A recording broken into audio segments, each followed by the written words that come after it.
Well, howdy there, Internet people, it's Belle again.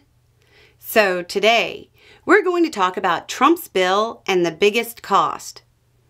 There's been a lot of numbers being thrown around when it comes to the Trump agenda that is sitting in Congress right now. But there are a couple of numbers that seem to be getting overlooked. They just aren't getting the attention that I think they deserve.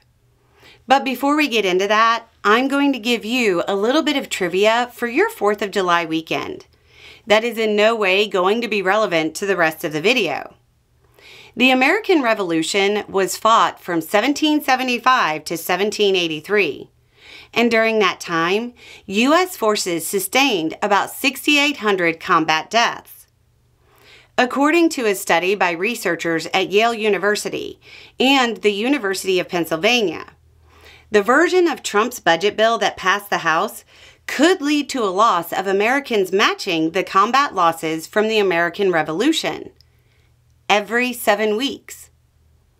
The analysis is found over at the Yale School of Public Health website, and it says, quote, "The researchers estimate that 42,500 lives could be lost each year from disenrollments in Medicaid and marketplace coverage and the rollback of nursing home staffing rules.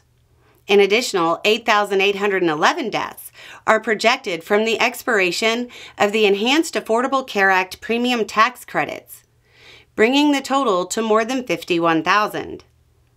Keep in mind, this is for the House version, and the Senate version makes deeper cuts. There will be a link to the study down below. Keeping with the comparison of combat deaths, you get a Panama, Grenada, and Somalia about every 12 hours. To be clear, that's all three added together. You get 20 years worth of fighting in Afghanistan every 2 weeks. You get an Iraq every month. That's the first phase from 2003 to 2011.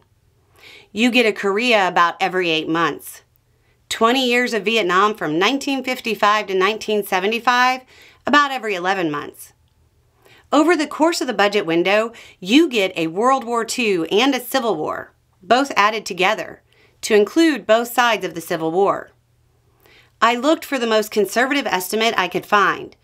That came from the Annals of Internal Medicine, and it was hyper-focused on specific causes.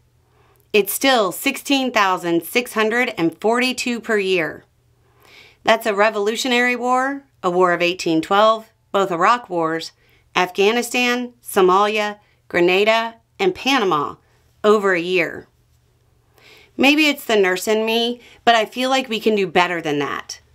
Why are we spending $1 trillion on defense to protect American interests abroad when we can't protect them from preventable illness here?